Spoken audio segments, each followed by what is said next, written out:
no less than the former President Rodrigo Roa Duterte.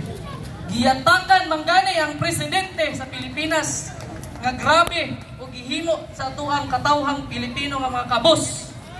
Unsa makaha ang mga kabos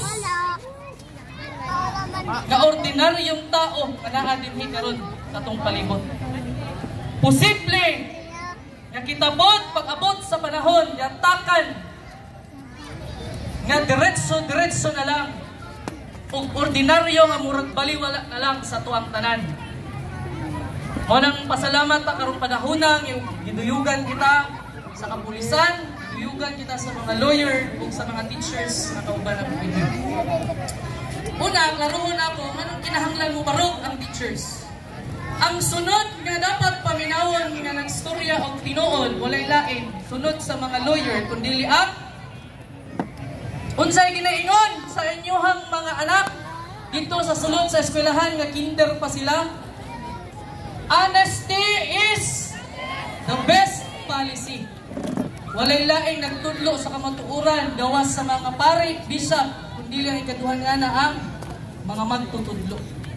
Karong panahon na kinahanglan mo barog ang mga magtutudlo, kinahanglan bupa hibalo ang mga magtutudlo aron isulti ang kamatuoran kung unsa ang tinuod nga nahitabo.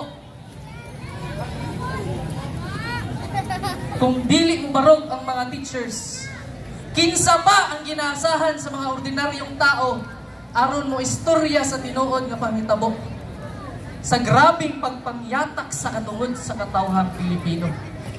No less than the former president was violated of his liberty, deprivation of the right to liberty.